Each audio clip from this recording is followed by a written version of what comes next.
ঠাকুর যেও না বিসর্জন, ও ঠাকুর যেও না বিসর্জন, হাসি মুখ থাকুক প্রিয়জন, ও ঠাকুর যেও না বিসর্জন। ছবিতেও কাজ করেছি সৌমিত্রদার সঙ্গে। তো সৌমিত্রদা এরকম ছিলেন, আমরা বেলা শুরু যে বাড়িটায় শুটিং করছি সে বাড়ি দুটো বোলপুরে যারা গেছেন বা দেখেছেন যারা, তারা বুঝতে পারছে যে সত্যিকারের একজন শিল্পীর বাড়ি বলতে কি বোঝায়, কি চমৎকার বাড়ি দুটো। আচ্ছা, ওনার তখন শরীর তো বুঝতেই পারছেন, আপনারা সবাই জানেন শেষ বয়স, বেশ অসুস্থ তখন, কিন্তু যাই হোক উনি কাজ করছেন।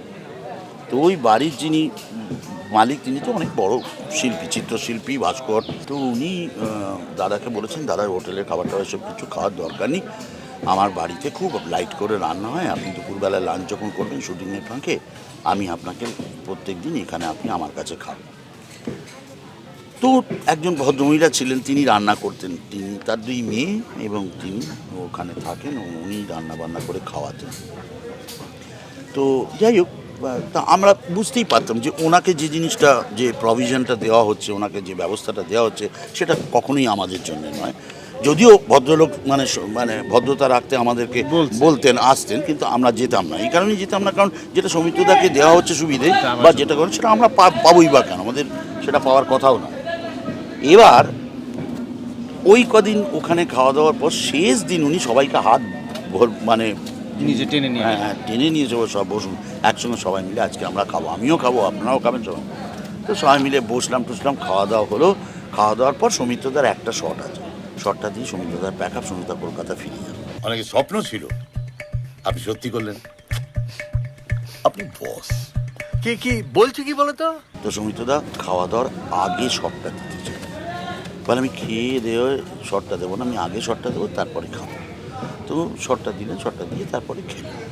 খাওয়া টাওয়ার পরে তখন ভদ্রলোক একটা ডায়েরি ধরে দিলেন সৌমিত্রদাকে, বললেন দাদা আপনি যদি 2 কথা আমার নামে লিখে দেন এই বাড়িটা সম্পর্কে, আপনি শুটিং করলেন আপনার, বাস এইটুকু, আপনার সঙ্গে আমার ছবি চাই না, কিচ্ছু চাই না, শুধু আপনি একটু লিখে দিন যে আপনার কেমন লাগলো এই বাড়িতে, এটা আমার একটা ডায়েরি, যিনি আসেন আমার মেহমান যারা আসেন তারা আমি যদি এইটাই দিই। অদ্ভুত মজার ঘটনা দেখুন, সমস্ত কিছু লিখলেন, বাড়িটার কেমন শুটিং করলেন, কার কার সঙ্গে কাজ করলেন, কেমন হলো, সেগুলো সব লিখলেন। সবশেষে যে ভদ্রমহিলা ওখানে রান্না করতেন ওনার কথা পর্যন্ত নাম ধরে লিখলেন, যে আমি ওনার হাতে খাবার খেলাম এতদিন, উনি রান্না করে খাওয়ালেন, নিজের মায়ের কথা মনে পড়ে যাচ্ছে।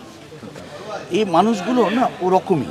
তোমার জন্য আমি একটা পায়ের মল কিনেছিলাম, আর সেই সঙ্গে পায়ের আলতাও। যাদেরকে দেখে লিজেন্ড বলে মনে হয় এত বড় মানুষ, তারা আসলে কিন্তু মাটির মানুষ। এই সুযোগটা আমি ছাড়তে চাই না। একলা কোথায় থাকি গো, একা একা তো থাকি না। আপনি বস। কি বলছো কি বলো তো? হয় কাউকে একটা মনে ধরে যাচ্ছে, আরে ও আপনি আমাকে বলছেন তো। কি বলতে চাইছো কি? আরে কাকা, এখন তো আমরা বন্ধু না, একটা বয়সের পর শ্বশুর জামাই তো বন্ধু হয়ে যায় না।